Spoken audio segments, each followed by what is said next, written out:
I have seen way too many biased sponsored reviews on this MSI Creator Z16, so today let's get honest and talk about the good and the bad, and if this is the ultimate 16-inch laptop for creatives like myself and many of you guys. But first, I need to give a thank you to Micro Center for sending this over for review. Micro Center has 25 stores nationwide with an impressive variety of electronics, from gaming, VR, computer parts like processors, graphics, and everything else needed to build a PC. They also have a huge variety of desktops, laptops, and all the accessories that you need. Not only that, but also highly trained staff and low prices. Or use the link down below to view the Creator Z16 at microcenter.com. They are also giving away a free 240GB SSD to new customers. Get all the info in the link in the video description. Right out of the gate, I was interested in this laptop because of the Intel 11th generation 45 watt rated processor that is based on a 10nm design. We've been waiting for these chips since 2016, 2017 or so, and we finally have them, so I want to see how well they perform. But as far as the laptop itself, I wasn't expecting that much. I actually had my very first laptop for creative purposes, photo editing, video editing, was an MSI, and it was a great bang for the buck laptop, but it did have a lot of flaws. With this thing, I was surprised right away when I took it out of the box because of how well built it is. Now, the older ones were aluminum, but they were very thin aluminum, where this thing is super solid. There's no chassis flex. Even if you open this thing up, it is super sturdy. Now with that, it is a little bit on the heavier side. You're looking at about 5 pounds compared to 4.5, so that is noticeable. But I would definitely take that because of the extra durability, just how well it is designed. Now, everything else is nice about it. The keyboard, it feels great. I have no complaints. Trackpad, accurate, smooth. It is a diving board design, so if you're clicking above the halfway point, it is tougher to click. I ended up just tapping for that. And one very interesting thing with it is not only do we have a fingerprint scanner that is not built into the power button for some reason, but with that, we also have Windows Hello, which I absolutely love. So not a lot of laptops offer you both options. Now, another thing that surprised me is the fact that the display lays down pretty much flat. Maybe even a little bit more than that. Now, taking a look at the bottom and the sides, we see a ton of vents, which this laptop really needs, along with speakers at the bottom, which we'll also talk about. That is a nice positive. And then on the sides, we have a big variety of ports. We have 2 Thunderbolt 4 ports, 2 USB-A's, which is nice to have, even if this thing is pretty thin, and they are the full speed 10 gigabit per second, not the 5. And then we also have a micro SD card slot. Now this is interesting because this is a UHS 3, and I don't even know if we have UHS 3 cards yet, but it is going to be future proof.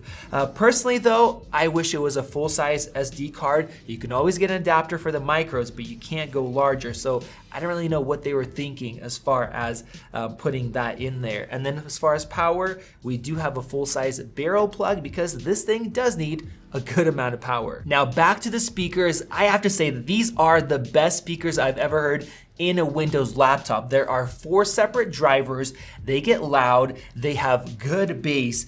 I was honestly shocked by how well they sounded. My previous MSI sounded terrible. It was bad, and many laptops like the Dells and say the Razers, they've gotten a little better, but they still sound bad. But this thing was awesome. Let's go ahead and see how it compares to the 16-inch MacBook Pro that has the best speakers in any laptop by far.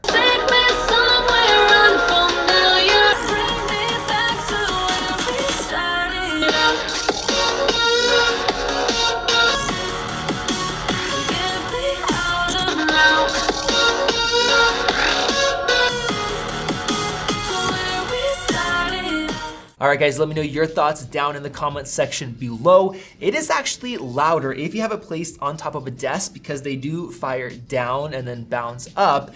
And if there's not a ton of frequencies, it actually could sound better, like with instrumental stuff like that, with just voices. Once you have a lot of different sounds, it does fall behind the MacBook Pros, and that has 6 speakers that are well tuned. but overall, man, I was really impressed. Now, as far as the cameras and the microphones, we have a 720p webcam. It looks okay. You clearly see the person. There are a lot of compression artifacts to denoise it, but it's about average. Now, the microphones, on the other hand, they don't have a lot of bass pickup, but they are very clear, so the people on the other side will be able to understand what you're saying. Now, before we get into the performance and my biggest complaint, let's talk about a couple more positives. The first one being the SSD. I'm glad I tested it out because it is a PCI Express 4 and it runs super fast. We have read speeds of 5,500 and around 4,300 write speeds. The performance is incredible, and this is gonna make a difference when we start talking about real world performance. And the next thing that really surprised me was the display,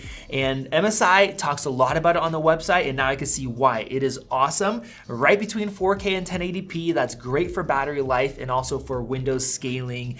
Not only that, but each one is factory calibrated, so the colors looked pretty much identical to my MacBook Pro, the closest I have seen. It gets nice and bright. Reflectivity is a little bit higher than MacBook Pro, but not bad. And with that, it supports DCI P3 colors, so the colors look awesome, great for color grading. And on top of that, something that my MacBook Pro can do is the display is a 120 Hertz panel. So refresh rate is great, nice and smooth. And then if you want to do some gaming with that RTX graphics card, you'll be able to enjoy the higher refresh rates. So good job, MSI, you killed it with this display. Now inside of this machine is the Tiger Lake 11th generation 10 nanometer processor. This is the i7, 8 cores going up to 4.6 gigahertz. So finally we have that chip. So how well does it do? Well, overall, I'll let you guys know, it's pretty good. I was pretty surprised. And in Speedometer 2.0 browser benchmark, it scored pretty much 190. That is the highest I have seen in any machine other than the M1 MacBook Pros, which absolutely kill it in this. So as far as snappiness, it is amazing. And that makes sense because this chip, it literally scales up its wattage and frequency all the time. It wants to maximize performance, and so I see it ramping up all the time, which we'll talk about. But as far as Geekbench, the performance is also really good. We have a single core of 1400 and a multi-core of 7800. Now that is really impressive. It's a great job beating out the M1 by a little bit there. But what I was interested in is, will this machine still be able to perform that well when you unplug it? A lot of machines slow down. Now this one did slow down, but not by that much, by about 12-13% as far as the CPU. So that is definitely acceptable when you're not feeding it power. Now of course, MacBooks, they don't slow down, but I've seen some machines that go down like 50% in power. It is terrible. Now when you're maxing out the CPUs like in Cinebench, I got a score of 10,300. That is about 20% better than the 16-inch MacBook Pro that has an 8-core i9 processor. Remember, this is the i7. The i9 would get a little bit more than this, but not much because of thermal throttling. But that still is a great improvement, going down to 10 nanometers. Now with that, we also hit 55 watts of power usage. It actually doesn't let it spike up higher to like say 60, 70 like on a MacBook. So it is limiting it, but it does hit that really quickly along with really high temperatures. Almost instantly it ends up heating up to 96, 97 degrees. So this 10 nanometer isn't really helping that much. That's because Intel just is trying to get as much performance as they can. They have a lot of competition with AMD and with Apple. As far as graphics, this thing has an RTX 3060 built in with 6 gigabytes of video memory. Now at first, I thought it's gonna be limiting. I thought maybe they should have put in something better, but after testing it out, I think it's actually a really nice balance, and other laptops have other limitations as well, and the performance is pretty dang good. Now, as far as the Cuda Performance and Geekbench, it got a really high 94,000. That is a killer score. So this graphics card is performing well, but once again, how well does it perform when you unplug it? I've seen some go from 100,000 or more down to 35, but thankfully MSI is not limiting it much, and it actually got a score of 83,000. So once again, it's about 12-13% of a performance drop, which is definitely acceptable, and you're gonna get most of your performance when you're on battery power. Now, what does all of this mean in the real world? world? Well, as far as photo editing, I have to say that other than my Mac Pro, I have not seen anything go this fast, and that Mac Pro is about 15 grand. Switching through photos was super quick, very snappy, faster than the M1, and the same thing with using brushes, very, very quick. Now, I think that's because one, that SSD is extremely fast, and then two, it has really good performance with the 8-core processor, and it's scaling up all the time. Now, one thing that was annoying is even when I'm just switching photos, the fans are constantly spinning up, and even sometimes during web browsing. And so with this good performance, I was like, maybe I should just slow it down a little bit. So I lowered the performance setting in Windows, but it didn't matter. It still kept running at really high performance, but also having those annoying fans. Now, as far as exporting our standard 50 raw image test, this thing did it in 1 minute and 59 seconds. It is incredibly fast. This laptop's just great for photo editing. Now, what about on the other side for video editing? Well, I started playing back some H.265 footage with some effects, some LUTs, film grain, and it had no issues whatsoever. Now, not only that, only about 18% of the graphics card was being utilized. So there's tons of overhead. So after dealing with some video editing, I saw that this GPU is more than good enough. Unless you're doing like 8K footage or crazy multi-camera stuff, I don't think you need a 3070 or a 3080. Now, when I exported this project, I was also quite surprised. It took 1 minute and 54 seconds to export my 5-minute project. So once again, super quick, beating out the previous MacBook Pro 16-inch.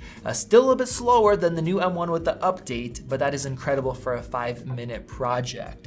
Now, overall, I have a lot of good things to say other than the fan noise. And realistically, I don't know what you could do. You could slow it down, and I probably would slow it down, but then you start losing the benefits of Intel 11th Gen and all the extra performance and smoothness that you get. You'll kind of go back to a previous processor if you don't want to deal with the fan noise and the heat. And of course, with that high wattage and with those high boost clocks, it just keeps coming out. So like half the time when I'm using this, the fan is kicking up and down. And to me, that is just really, really annoying. But a lot of laptops do that, you know, especially if you're trying to push them to the limit. So if you're okay with that, how does this compare to the competition? Well, with a Dell, you do get an OLED screen for the same price point or slightly more, but the graphics card is a lot weaker.